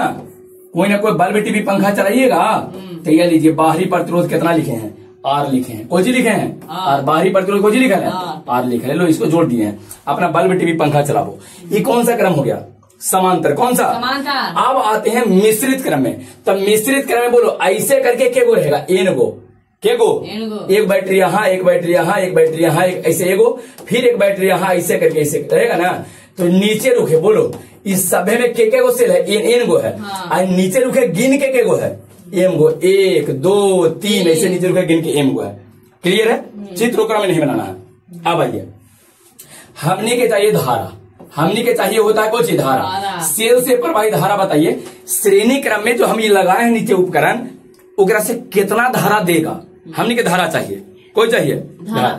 अच्छा बताओ, सेल से धारा प्रवाहित होता है कैसे लिखते हैं? कुल विभवांतर बटे कुल प्रतिरोध की कुल विद्युत वाहक बल बटे कुल प्रतिरोध। बोलो सेल से प्रवाहित, सेल में विद्युत वाहक बल के विभवांतर, सेल में विद्युत वाहक बल के विभवांतर। बोलो सेल में क्या बताए थे? सेल में हम बताए थे, वो यहाँ देख लो, सेल में क्या बता गया था कि कुल विद्युत वाहक बल बटे कुल प्रतिरोध, यही सेल से प्रवाहित धारा होता है। तो बताइए यहाँ सेल से प्रवाहित धारा कितना हो जाएगा? यहाँ नंबर आ रहे हैं श्रेणी क्रम में। बताइए ऊपरे लिखेंगे कुल विद्युत वाहक बल। बोलो ऐसा ई के गो है? बोलो ई के गो है? एन गो था, एन इंटू ई। लो कुल विद्युत वाहक बल लिखा गया। ऊपरी। ध्यान से समझना कैसे लिख रहे हैं, ट्रिक से याद हो जाएगा। आप बताइए के प्रतिरोध बचा है, एगो आर छोटकी बचा है और बड़की बचा है, तो हम दोनों लिख देते हैं, छोटकी या बड़की दोनों लिखते हैं। लो हम बड़की आर भी लिखे हैं प्लस में छोटकी आर भी लिखे हैं। हाँ। लेकिन एक बात बताइए, श्रेणी क्रम में एन आया है कि एम आया है? एन। और एन किरा साथ जाएगा, छोटकी आर के साथ कि बड़की आर के साथ? बोलो, अभी बताए थे छोटका छोटका के साथ बड़का अभी ना बताए थे। यहाँ अभी सेम चीज बताए हैं कि देखो वह एन हमेशा छोटकी आर के साथ आता है और एम हमेशा क्या साथ है, बड़की आर के साथ। तो एक बार बताओ एक में कौन सा आया है, एन आया है कि एम आया है? श्रेणी में एन, तो एन किरा साथ जाएगा, बड़का के साथ लिखेंगे छोटका के साथ, तो लोग छोटका के साथ हम यहाँ पर लिख दिए एन इंटू करके। यह लीजिए आपका धारा निकल गया, कुल विद्युत वाहक बल बटे कुल प्रतिरोध लिख दिए हैं। क्लियर हो गया। अब आइए हम लोग आते हैं समांतर क्रम में। एकरा में कैसे लिखाएगा कुल धारा, एकरा में कैसे लिखाएगा? एकरा में जब धारा हम लोग लिखने जाएंगे तो यहाँ लिखते हैं, वो ध्यान से देखना, यहाँ थोड़ा सा मिटार देते हैं, आई के बाद यहाँ पर लिखे के प्रयास करते हैं। समझना, देखो अटता है या नहीं। आई बराबर धारा लिखे हैं, ऊपरे बोलो कुछ लिखेंगे कुल विद्युत वाहक बल। तब बताओ एक प्रत्येक के लिए विद्युत वाहक बल कितना होगा, बोलो ई, और प्रत्येक का आंतरिक प्रतिरोध कितना रहेगा? सभी में तो ही है, सब में तो ही है। बताइए कुल विद्युत वाहक बल कितना होगा? ई होगा, लेकिन के गो है? एम गो, एम ई अभी लिखेंगे, एम ई लिखना। यहाँ कितना था? एन, तो यहाँ एन ही लिखे थे। यहाँ कितना है? एम, तो यहाँ एम ही लिखे। यहाँ एन और एम दोनों है, तो दोनों अगर यहाँ आप लिखिएगा नहीं इस स्थिति में, तो एन भी एम भी और ई ऐसे लिखे पड़ेगा, दोनों लिखे पड़ेगा। एन है तो एन ई लिखे हैं, एम है तो एम ई लिखे हैं, और एन आई एम दोनों है तो एन इंटू एम इंटू ई आपको दोनों लिखना पड़ेगा, एन एम सभी लिखना पड़ेगा। कैसे बात समझ आया? एन आगे छोड़िए। अब आइए एक बात जल्दी से बताओ बुआ, बटा में कुल प्रतिरोध, बटा में कुल प्रतिरोध में बाहरी प्रतिरोध जो टीवी बल्ब पंखा लगा है जेकर भी प्रतिरोध है, अब प्लस में आंतरिक प्रतिरोध भी है, तो दोनों लिखो, बाहरी प्रतिरोध आर लिखे हैं, आंतरिक प्रतिरोध आर लिखे हैं। अब एक बात बताओ एकरा में एम आया है कि एन आया? देखो एम, और एम केरा साथ जाएगा, बोलो एम, एम बड़ा है तब बड़ा बड़का आर के साथ जाएगा कि छोटका आर के साथ? बोलो एम बड़ा है तो बड़ा बड़का के साथ जाएगा, तब बड़का आर के साथ जाएगा, तो यहाँ पर ऐसे करके एम लिख देंगे बड़का के साथ। अब धारा समय धारा समय कैसे लिखे हैं? किसी को कोई दिक्कत नहीं है इतना में। अब आइए अगर ई चीज बात समझ में आ गया है तो अब आते हैं कहाँ? मिश्रित क्रम। कहाँ आते हैं? मिश्रित क्रम। आपने बता दोगे तो नहीं, आपने बताना है वो, अब हम कुछ नहीं बोलेंगे, अब हम कुछ नहीं बोलेंगे, तुम्हें बोलो। सबसे पहले बोलो ऊपरी को जिक्र है कुल विद्युत वाहक कैसे लिखे? बोलो एक एन भी है और ये मिश्रित में एन भी और एम भी, तो दोनों लिखे हैं बिल्कुल, एन एम ई ऊपरी लिख दिए हैं, और नीचे बड़की आर भी है और छोटकी आर भी है। चूंकि इतना मनी सेल लगावेंगे तो नीचे बैटरी टीवी पंखा लगावेंगे ना, टीवी पंखा बोल, तो ऊपर तो आर रहेगा, तो बड़की आर भी और छोटकी आर। अब तो बड़की आर के साथ कौन जाएगा? एम, और छोटकी आर के साथ कौन जाएगा? एन। तो अब कैसे लिखेंगे बताइए? बड़की आर के साथ कौन जाएगा? एम जाएगा, तो लीजिए बड़की आर के साथ एम लिखे हैं। छोटकी आर के साथ कौन जाता है? एन जाता है। यही तो हम कह रहे थे वो कि ट्रिक आ जाएगा। आप बताइए तो, जहां हम बोले थे जहां पूछो ना समझना, अब अंतिम कर दिए हैं, सबको समझ में गया? बोलो है ना, कोई दिक्कत है? किसी को कोई परेशानी नहीं है? पूरा बात क्लियर हो गया सबको? समझ में आ गया? एक बार एक हम फिर से लिख दें, कराई से इसको फिर से एक बार लिखिए ना, तब हो जाएगा। अच्छा आज एक बार और लिखते हैं, लोग होगा डिमांड पर लिखते हैं, एक और बार, एक और बार लीजिए लीजिए लीजिए। 4 बार लिखवा लो, तुम 5 बार लिखवा लो, लेकिन फिर याद रखो जब एक बार पढ़ा देंगे क्या करिए? हाँ वो तो ठीक है करेंगे सर, आज तक पढ़ाए हैं जो भुलाए हैं? नहीं भुलाए हैं, बिल्कुल एकदम नहीं भुलाए हैं। कुछ पूछते हैं तो बता देते हैं, ठीक है। अच्छा यही स्थिति रहेगा तो 10 और बता देंगे। चलिए तो बताइए, बोलो हुआ हमको एक में धारा चाहिए, श्रेणी क्रम में कितना धारा बताओ? ऊपरे कुल विद्युत वाहक बल कैसे लिखेंगे? बोलो ई, और एन है कि एम है? एन है, एन इंटू ई। नीचे बड़की आर प्लस को लिखेंगे छोटकी आर। बोलो एक में एन आया है तो एन छोटकी आर के साथ जाएगा, तो एन छोटकी आर के साथ कर दिए हैं, खत्म हुआ। क्लियर है? अब आइए एक में हुआ, बोलो समांतर में क्या होता है? एम गो, तो आई बराबर कैसे लिखेंगे? बोलते जाना, एम है ना तो एम ई लिखेंगे यहाँ, और डिवाइड बाय बड़की आर प्लस को छोटकी आर। बताओ एम है तो एम बड़की आर के साथ के छोटकी आर के साथ? अरे एम बड़की आर के साथ, एम बढ़ के छोट, अरे एन रहता था ना छोटकी के साथ आता। क्लियर है? अब एक में एम एन दोनों है, कैसे लिखा है बराबर? बोलो एम एन दोनों है, पहले क्या लिखेंगे? कुल विद्युत भाग बल लिख लीजिए, एन एम ई दोनों है ना, और नीचे लिखेंगे आर प्लस आर। बताओ छोटकी के साथ क्या लिखें?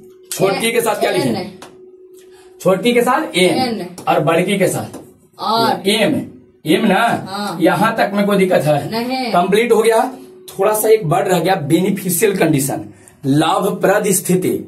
कभी कभी तो ऐसा होता है ना, कि तुम 10, 20, 50 को बैटरी लगा दो ना तो ये कम धारा दे रहा है, गलती से जोड़ ही देता है सब। कभी कभी एक बड़ी एकदम कचकचा के धरा देगा, एकदम झकझका देगा। बताइए हम घर में 20 को बैटरी लाए हैं और धारा कम दे रहा, तो जोड़े के कोई फायदा है? तो ये भी तो पढ़े पड़ेगा ना कि आखिर एक में क्या करें ताकि धारा हमको ज्यादा मिले, धारा हमको ज्यादा मिले। तब हमने के पढ़ना लाभप्रद स्थिति तीनों में, और इसके बाद सेल का कहानी कुछ हो जाएगा खत्म। ठीक है, चलिए तो अब आ जाते हैं कहा हुआ लाभप्रद स्थिति। चलो बुआ देखिए बेनिफिशियल कंडीशन हम लोग क्या करेंगे। बेनिफिशियल कंडीशन का मतलब होता है कि लाभ आपको कब मिलेगा। ढेर मनी बैटरी लगा दिया, पता चला कि लाभ ही नहीं मिल रहा, तो दिक्कत हुआ कि नहीं होगा। एक बात आपको बेनिफिशियल कंडीशन समझाने से पहले एक बात बताते हैं। देखो वो एक बाट है E/R को होगा, बोलो E/R कर देते हैं, या V/R या E/R कर देते हैं। मतलब विद्युत वाहक बल बटे प्रतिरोध, तब कुल विद्युत वाहक बल बटे कुल प्रतिरोध जब करेंगे तो धारा मिलेगा कि नहीं मिलेगा? अरे बोलो ना बदमाश, E/R को होगा, E/R को धारा होगा, विद्युत वाहक बल बटे प्रतिरोध। एक बात बताइए V बराबर कोई जानते हैं IR, लेकिन जब सेल के लिए यूज करते हैं तब बोलो V लिखते हैं कि E लिखते हैं? E लिखते हैं। IR को जब नीचे कर देंगे तो E/R जब करेंगे E/R तब धारे ना होगा, तो E/R धारा है, यहाँ भी E/R को चाहिए धारा। हम मान लेते हैं बुआ की एक मान E/R का मान कुछ मान 2 एम्पियर है, चाहे यहाँ भी E/R का मान के एम्पियर मान लेते हैं 2 एम्पियर। हम ऐसे आपको समझाया कि E/R धारा होता है, E/R को जो होता 2 एम्पियर, 4 एम्पियर, 10 एम्पियर होगा तो धारा ही रहेगा। चलिए अब आते हैं बुआ, अगर आपको समझ में आ गया कि E/R धारा होता है। लाभप्रद स्थिति में आते हैं। देखिए आपको डायग्राम हम बना दिए हैं, तीनों में लाभप्रद स्थिति आपको हम समझा देते हैं, ध्यान से देखिए। ये कौन सा क्रम है, जल्दी से बोलो, ये कौन सा क्रम? श्रेणी। कौन सा? श्रेणी में धारा कैसे लिखा है? एन है ना, तो एन डिवाइडेड बाय बड़ी आर प्लस छोटकी आर, लेकिन एन है तो छोटकी आर के साथ जाएगा। अब लाभप्रद स्थिति समझेंगे कैसे, लाभ हमने के कब मिलेगा। जैसे मान लीजिए अच्छी बाहर कोची लगाए हैं, बोलो यहाँ आर जो है बाहर कोची है, टीवी बल्ब पंखा, ये इतना मनी हमने बैटरी एन को बैटरी लगाए हैं, तो कुछ चला देंगे ना, टीवी बल्ब पंखा कुछ हो चलाइए। मान लेते हैं कि टीवी है, बोलिए टीवी है, यह हमारा टीवी को बुआ बोलो टीवी। देखो वो हम मान लेते हैं कि जो बाहर हम टीवी लगाए हैं ना वो कर प्रतिरोध एकदम कम है। ऐसा बाजार से हम टीवी लेकर है, ऐसा टीवी लेकर है ना जिसका प्रतिरोध एकदम कम है, मतलब आर का मान बहुत कम है, आर का मान बहुत कम है केकरा अपेक्षा। ठीक है कम है, लेकिन केकरा से कम है, सेल के आंतरिक प्रतिरोध से। सेल का आंतरिक प्रतिरोध बड़ी ज्यादा है, एक का मान बड़ी कम है, एक का मान ज्यादा है। बोलो सेल का आंतरिक, हाँ पहला कंडीशन ये आराम से पहले देखो ना, जब देखते देखते आपको खुद समझ में आया कि हम कहना कोई चाहते हैं। देखिए एक बार बताइए, हम पहला कंडीशन को लिए हैं, हाँ ये भी हो सकता है कि एक का मान कम है एक का मान ज्यादा हो जाए, वो भी रहेगा, लेकिन पहले हम एक कंडीशन इसको देख लेते हैं, उसके बाद दूसरा पर आवेंगे। हम बोलिए बोलो टीवी का प्रतिरोध कम की ज्यादा, बहुत कम, टीवी का प्रतिरोध बहुत कम, और इस सेल का प्रतिरोध बहुत ज्यादा, सेल का आंतरिक प्रतिरोध ज्यादा।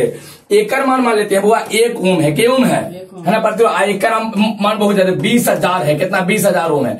तो एक बार बताओ दोनों को जोड़ेंगे तो कितना आएगा। एक जैसे हमारे पास 20,000 रुपया है, आपके पास 1 रुपया हमारा दे दीजिएगा, तो हमारे पास कितना हो जाएगा, बोलो 20,000 रुपया होगा। हम 20,000 कहें तो क्या दिक्कत है? दिक्कत है नहीं। जेकर मान कम होता है हटा दे जाता है, जेकर मान कम होता है गोजी करते हैं। तो एक बार बताओ आर का मान बहुत कम है, तो एक में से हम आर को हटाते हैं, तो आर को हटावेंगे तो गोजी हो जाएगा, बोलो N E R divided by N R. अब ध्यान से देखना हुआ, अब समझो इसको। एक बार बताइए, एक बार ध्यान से समझिएगा हम क्या कहना चाहते हैं। यहाँ देखो देखो वो यहाँ पर E/R को चाहिए बताए थे, बोलो E/R को धारा बताए थे, तो E/R का मान मानते हैं 5 एम्पियर है। क्या एम्पियर है, बोलो 5 एम्पियर धारा दे रहा, बैटरी क्या एम्पियर दे रहा, बोलो 5 एम्पियर दे रहा। अच्छा एन को चाहिए सेल की संख्या, एन को चाहिए सेल की संख्या, तो E/R का मान हम 5 मान लिए हैं। हम मानते हैं बोला कि एगो हम बैटरी लगाए, एगो तो बताओ अगर एक बैटरी लगाए तो एन का मान कितना हो जाएगा, ओवन एन का मान कितना आ जाएगा, 1 आएगा। तो अगर एन का मान 1 आ जाएगा तो यहाँ रखेंगे 1, ध्यान से समझना 1, अब बटा नीचे भी 1, और E/R का मान 5 लिए है, तो 1 से 1 काट के वैल्यू कितना एम्पियर दिया, बोलो 5 एम्पियर दिया। हम एक काम करते हैं 2 सेल ले लेते हैं, केगो सेल 2 सेल लेंगे तो एन का मान 2 हो जाएगा। तो अगर बउआ इस एन का मान हम 2 रखें तो 2 ऊपरे भी रखेंगे और 2 नीचे भी रखेंगे, यहाँ भी 2 और यहाँ भी 2। और यहाँ बताओ E/R का मान क्या एम्पियर दिया, 5 एम्पियर, तो 2 से 2 काट के वैल्यू कितना दिया, बोलो 5 एम्पियर। हम मान लेते हैं एक में 100 गो बैटरी लगा दिए, के गो 100, तो यहाँ भी 100 और नीचे भी 100 रखेंगे तो 100 से 100 कोटी होगा, अरे कटेगा कि नहीं कटेगा। ई बटे आर का मान कितना लिए थे 5 एम्पियर। तो तुम 1 बैटरी रखो, 2 बैटरी रखो, 3 गो रखो, 4 गो रखो, 100 गो रखो, अगर तुम 10,000 बैटरी भी रखोगे ना तो ऊपरे भी 10,000 नीचे भी 10,000 और 10,000 से 10,000 कट के केवल ई बटे आर आवेगा। और इस ई बटे आर का हम मान माने हैं 5 एम्पियर दे रहा, तो हर स्थिति में धारा का मान कितना होगा 5 एम्पियर होगा। एक मतलब कि अगर ऐसा तुम कभी गलती किया वो ऐसा तुम कभी गलती किया कि अगर बुआ आंतरिक प्रतिरोध ज्यादा और बाहरी प्रतिरोध टीवी वाला जो बाहर पंखा चलाना है वो अगर प्रतिरोध कम रहेगा ना तब तुमको लाभ मिलवे नहीं करेगा। तुम 1 गो बैटरी लगाबो, 2 गो लगाबो, 3 गो लगाबो, 100 गो लगाबो, 10,000 लगाबो, 20,000 लगाबो, सब के स्थिति में तुमको धारा एकदम नियत मिलेगा 5 एम्पियर। के एम्पियर माने थे? कोई जरूरी कि 5 एम्पियर हो सकता है 6 एम्पियर है ई बटे आर का मान। कहे बात समझ में आया? अरे क्लियर है? अब आइए एक थोड़ा सा इंतजार करो, अच्छा समझ में आ जाएगा। अब हम दूसरा कंडीशन पूछ लेते हैं। देखो पहला कंडीशन हो गया, हम दूसरा जो आप लोग कंडीशन कह रहे थे उसको हम ले लेते हैं। आवरी मान लेते हैं कि इस बाहर वाला टीवी वाला का प्रतिरोध बड़ी ज्यादा है, बहुत ज्यादा है। एकरे मान 20,000 है, ठीक है। एकर मान कितना लिए है बोलो? 20,000। और एकर जो मान लिए है वो एकर जो आंतरिक प्रतिरोध है एकर मान एकदम कम लिए है, 1 ओम लिए है। कितना ओम? एकर मान 20,000 लिए है। एकर मान बड़का वाला को बाहर वाला का प्रतिरोध ज्यादा, अभी आंतरिक वाला का प्रतिरोध कम। तो एक बात बताओ, अभी कम कौन है? बोलो अभी कम कौन है? सेल का आंतरिक प्रतिरोध कम है। तो सेल का आंतरिक प्रतिरोध कम है तो मतलब अभी हट जाएगा। जो कम रहता है कुछ करते हटाते हैं। आपके पास 1 रुपया, हमारे पास 20,000, तो बताओ केकर ज्यादा महत्व? 20,000 वाला के ज्यादा महत्व रहेगा। आपको कोई कुछ 1 रुपया हमें दे भी दीजिएगा तभी कहेंगे 20,000 है। तो वही तो बोल रहे हैं बुआ, एकर मान अभी कम लिए हैं। अबरी इस आंतरिक प्रतिरोध सेल के प्रतिरोध का मान कम, ऐसा टीवी लगा दिए कि ओकर प्रतिरोध कचकचा के बड़ी ज्यादा है, तो टीवी का प्रतिरोध ज्यादा है। तो इस बार कोची करेंगे, हट जाएगा, जेकर कम हो हटेगा। तो बोलो आई बराबर कोची हो जाएगा N E R divided by बड़े की आर। एक बार बताओ ई बटे आर का मान कितना लिए थे? के एम्पियर लिए थे? 5 एम्पियर। तो लोग वो यहाँ 5 एम्पियर ले लिए हैं। अब ध्यान से समझना, लाभ हम मिल जाएगा। हम एगो सेल लगाते हैं, बोलो हम एगो सेल लगाते हैं। तो एन का मान 1 लेंगे, एकर मान 1 लेंगे, एकर मान कितना है 5। तो 1 गुने 5 करो, कितना है 5। हम 2 गो सेल लगाते हैं, ध्यान से देखो, अगर 2 सेल लगाते हैं तो एन सेल की संख्या है, एन सेल के तो अगर एन का मान 2 लेते हैं तो यहाँ हो जाएगा 2 इंटू एकर टोटल मान 5 लिए हैं तब गुना करो, 5 दूना 10 एम्पियर। अब समझ में लाभ मिल रहा। हम एन का मान 3 ले लेते हैं, एकर मान 5 है तो 5 15, एकर मान तुम 100 ले लो। सेल का मान अगर 100 ले लेते हैं, अब बोलो ई बटे आर का मान 5 है तो गुना करके 500 एम्पियर ना होगा। तब एक बार बताइए आपको लाभ कब होगा? श्रेणी में लाभ कब होगा? जब बाहर वाला प्रतिरोध ज्यादा, बाहरी प्रतिरोध ज्यादा और आंतरिक प्रतिरोध कम रहेगा। समझ में आया?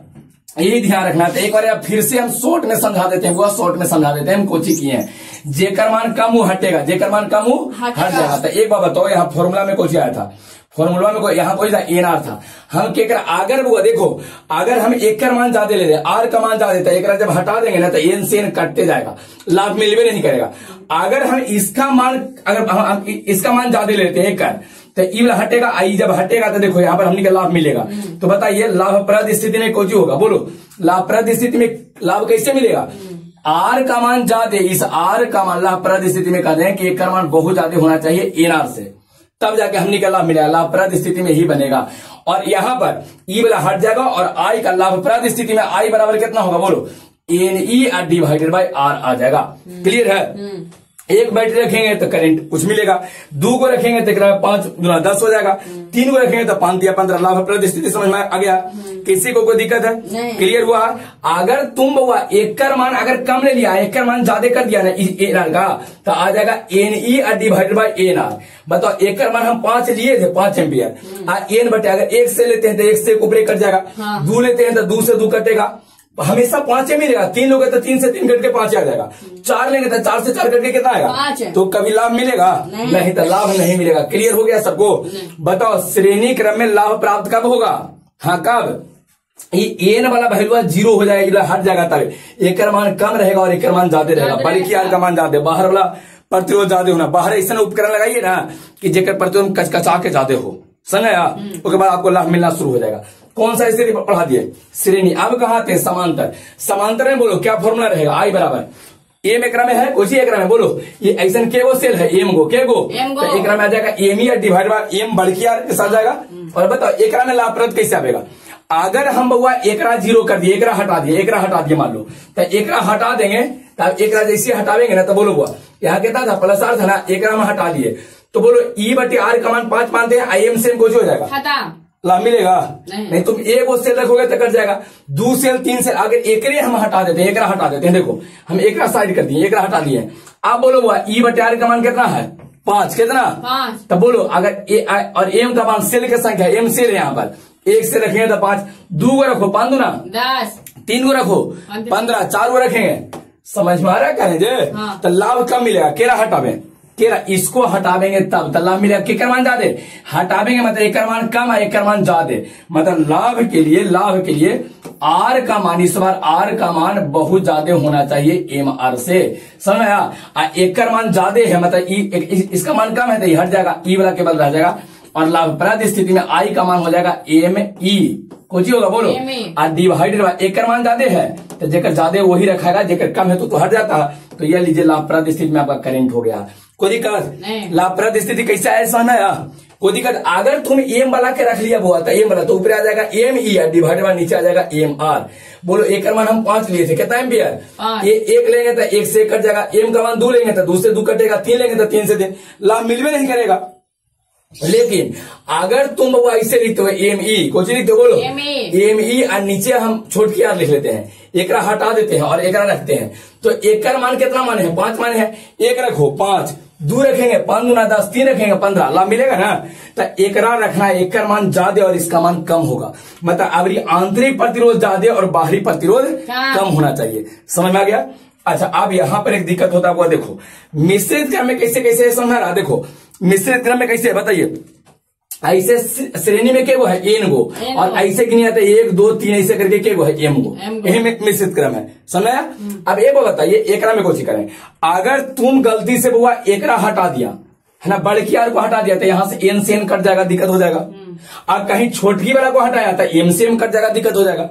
तो कहा गया कि देखो एकरा में अगर लाभ चाहिए ना तो कुछ मत करो, एकरा में लाभप्रद स्थिति में करेंगे एम आर बराबर होना चाहिए एन आर, नीचे वाला दोनों जैसे बराबर होता है ना तो इसमें लाभ मिलना शुरू हो जाएगा, रिजल्ट है उसको ध्यान रखिएगा, एम आर बराबर को एन आर, लाभप्रद स्थिति तीनों समझ में आ गया? बोलो बोगा केकरा में केकरा हटावेंगे, जो ध्यान रखना केकरा में किसको हटावेंगे, अगर कहा जाए सीरीज में केरा हटावेंगे, जेकरा ने एन रहेगा ओकरे हटाना हमेशा, वो हट जाएगा, अकेले बच्चे को वहां से आपको लाभ मिलेगा। बताओ बुआ एन एम रहता वही हटता है, अच्छा बताओ समांतर में कौन हटेगा? एम वाला हटेगा, इस बार एम वाला हटेगा, एम वाला को हटाओ, जो बचेगा ये आपका लाभप्रद स्थिति हो जाएगा। नहीं तो अगर एम रखा तो फिर फेरा में पड़ जाओगे, एक सेल रखोगे तो एम से एम कट के ई बटे आर का मान 5 आवेगा, 2 रखेंगे तो 2 2 कट जाएगा वहां, 3 रखेंगे तो 3 से 3 कटेगा, 4 से हमेशा 5 ही मिलेगा, तुम 100 को बैटरी लगा लोगे ना तब हमेशा 5 एम्पियर मिलेगा, इसलिए जेकरा पास एन हो जेकरा पास एम हो वही हटता है। और तब यहां पर कहोगे सर यहाँ तो दोनों है, दोनों हटा दें तो कामें खत्म हो जाए, नीचे कुछ बच भी नहीं करेगा, तो दोनों में कहा गया कि दोनों के मान आपस में कोई कर लेंगे, बराबर कर लेंगे, किसी को कोई दिक्कत नहीं है। ये कैसे आता है, अब एक कैसे आता सिद्ध करें, लंबा चौड़ा हो जाएगा है ना, कभी आपको हम जो ऑब्जेक्टिव पढ़ाएंगे तो हमें बता देंगे। मिनिमम कंडीशन के लिए मैक्सिमम मिनिमम मैथ तो पढ़ाने वाले हैं, तो मिनिमम कंडीशन के लिए M R is equal to नीचे वाला आपस में बराबर हो जाता है। क्लियर हो गया? किसी को कोई दिक्कत है?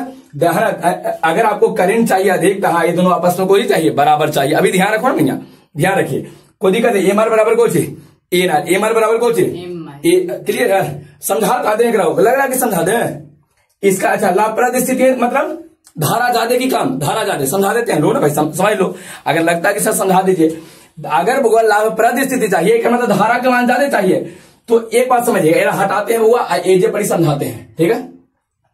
क्या एक काम करते हैं नहीं हटाते हैं, एक काम करते हैं क्या नहीं हटाते हैं, खाली एक छोटा कर लेते हैं, कुछ कर लेते हैं, छोटा लो, छोटा कर दिए हैं और छोटा करके इन्हें इसको इसे रख दिए हैं, जब जरूरत रहेगा तरह देख लेंगे। देखो वो ध्यान से सब समझना, जिनको लगता है कि सर इसको सिद्ध करना चाहिए कैसे ही होता है, बताइए क्या है? आई बराबर कितना है बोलो ऊपर, M N E divided by बोलो एम आर अब प्लस एन आर। में तो समझ में आ गया कि क्या हटाना है क्या नहीं हटाना। एक में देखो लाभप्रद का मतलब आपको धारा ज्यादा मिलना चाहिए, तो धारा ज्यादा कब मिलेगा? जब एक का मान कम रहेगा तब, यही ना। तो लाभप्रद स्थिति कब होगा बोलो, जब एम आर, ध्यान देना हुआ, एम आर और प्लस एन आर का मान मिनिमम हो जाएगा। मिनिमम मतलब न्यूनतम, न्यूनतम, मिनिमम मतलब न्यूनतम। ये न्यूनतम में लिखे हैं, इंग्लिश में लिख दिए हैं। अगर वो एक मान कहीं न्यूनतम हुआ, कुछ हुआ बोलो, न्यूनतम, न्यूनतम। अगर वो एक निचलका के मान न्यूनतम था, एक मान अधिकतम, एक मान कम था, एक ज्यादा, एक और कम था, और ज्यादा, और कम, और ज्यादा, इसका मान एकदम न्यूनतम हो जाएगा ना। वो एक मान एकदम न्यूनतम तो एक मान अधिकतम नहीं आ जाएगा, और धारा जब अधिकतम आएगा तो ही कुछ हो जाएगा, लाभप्रद स्थिति। अब एक बात समझो, एक हम ऐसे लिखते हैं, बहुत ध्यान से समझिएगा, थोड़ा सा इसको ध्यान से समझो। एक हम रूट में लिख दें इसे, रूट में एम आर का होल स्क्वायर, ठीक है। यहाँ लिखते हैं रूट में एन आर का होल स्क्वायर, एन आर छोट क्या है ना, एन आर का होल है ना। रूट कर दिया, स्क्वायर कर दिया तो मान में दिक्कत नहीं होगा, स्क्वायर करेंगे तो रूट से खत्म होगा, उतना ही रहेगा। और इसका मान कुछ होगा बोलो, न्यूनतम, कुछ होगा बोलो। अब आइए एक बार बताओ, ए स्क्वायर प्लस बी स्क्वायर आ गया, हाँ, ए स्क्वायर प्लस कुछ है बी स्क्वायर। अब आइए A square plus B square बड़ा फॉर्मूला कुछ होता है, देखो सब ए माइनस बी का होल स्क्वायर जानते हो, क्या जानते हो बोलो, A square B square minus में 2a, हमको A square plus B square चाहिए था, माइनस ए जाके प्लस आ जाएगा, ए माइनस बी का होल स्क्वायर, अब प्लस में आ जाएगा 2ab बराबर A square plus B square. तब बोलो ए स्क्वायर, हाँ एक है ना इसका, देखिए इसको हम मैक्सिमम मिनिमम में भी पढ़ावेंगे ना जब, तो थोड़ा और आसान तरीका से, लेकिन यहाँ पर मैक्सिमम मिनिमम हम लोग जानते नहीं अभी तक, पढ़े नहीं है, तो हाँ बस इसको यूज करेंगे। आ जाइए कैसे लिखेंगे, ए माइनस बी का होल स्क्वायर लिखो, ए के स्थान पे ही बना है, बी के स्थान पे ये है, तो रूट में आ जाएगा एम आर, माइनस रूट में कोची आ जाएगा एन आर, एकर कोची होल स्क्वायर प्लस में 2, ए के स्थान पे रूट में बोलो हुआ एम आर इंटू बी के स्थान पे रूट में एन आर, और इसका मान, टोटल का मान क्या होना चाहिए बोलो, कोची न्यूनतम, कोची न्यूनतम। यहाँ तक में दिक्कत नहीं है, बस इसको खाली एक मान न्यूनतम रहे, एक मान न्यूनतम, एक मान अधिकतम हो जाएगा। अब एक मान न्यूनतम करने के लिए एक थोड़ा तरीका अपनाया है कि इसे था रूट में लिखे ए स्क्वायर बी स्क्वायर, ए माइनस बी का होल स्क्वायर प्लस 2a भी कर दिए हैं। अब एक मान न्यूनतम, अब एक बात हम पूछते हैं, बताना हुआ एक बात पूछते हैं, ध्यान से सुनो। हम ये कहते हैं एक्स प्लस वन एक फैक्टर हम लिए हैं, एक मान हमको चाहिए, ठीक है। हम एक्स के मान लेते हैं कि 5 लेते हैं, तब 5 प्लस 1 बोलो 6, एक टोटल का मान कितना आ जाएगा। हम एक्स के मान 4 लेते हैं, 4 में 1 जोड़ो बोलो, टोटल का मान कितना आ जाएगा, 5 आ जाएगा। हम एक्स के मान 3 लेते हैं, 3 प्लस 1 कितना आ जाएगा। हम एक्स के मान 2 लेते हैं, कितना आ जाएगा। एक बात देख रहे हो, जैसे जैसे एक्स के मान कम आ रहा है ना, वैसे वैसे पूरा का मान घट रहा है कि नहीं घट रहा। अब मान लेते हैं कि एक्स का सबसे कम वैल्यू कितना है, 0। तो अगर हम 0 लेंगे तो 0 प्लस 1 देकर मानो 1 सबसे कम होगा। तो एक बार बताइए, एक का मान सबसे न्यूनतम कब आएगा, जब इसका मान सबसे कम हो जाएगा। और स्क्वायर का सबसे कम मान बोलो, स्क्वायर का सबसे कम मान 0 कितना, स्क्वायर का मान कभी माइनस में होगा, तो -2 के भी स्क्वायर करोगे ना तो झुंडा 4 हो जाएगा, और 2 का भी स्क्वायर करें तो कितना 4, इसलिए स्क्वायर का सबसे कम मान, एक सबसे कम मान 0 होगा। और जैसे एक मान 0 करेंगे ना तो पूरा का पूरा न्यूनतम हो जाएगा।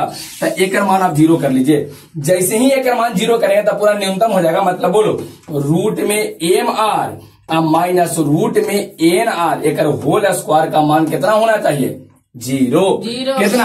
अब एरा सोल्व करो, आपका आंसर आ जाएगा, न्यूनतम कंडीशन आ जाएगा, मिनिमम कंडीशन आ जाएगा। तो समझिएगा, स्क्वायर हटाते हैं इधर, खत्म हो जाएगा रूट, तो यहां से बचाया वो जी बोलो एम आर, स्क्वायर हटाएंगे केवल वहां से, तो रूट में, फिर रूट में एन आर बराबर रूट 0 है ना।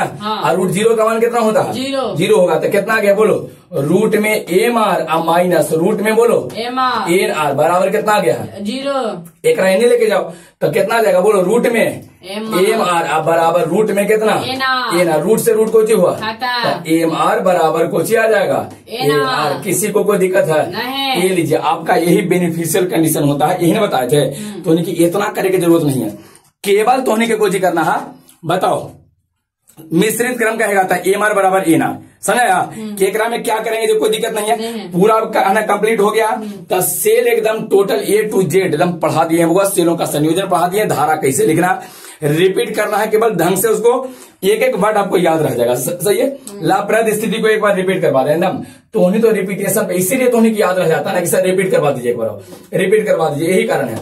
चलिए तो बताइए, तो हाँ इसको आ जाइए पहले, श्रेणी क्रम में कितना था समान, अच्छा लाभप्रद स्थिति तो समझाई दिए थे अच्छा से।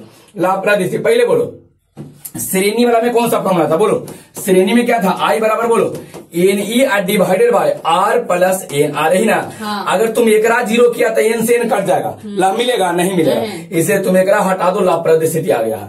एक मान ज्यादा होना चाहिए। हाँ। अगर तुम समांतर में चलते हो, आज तुम एकरा है एम वाला को मत, एम वाला को हटा दो, एकरा रखो, आपको लाभ मिल जाएगा।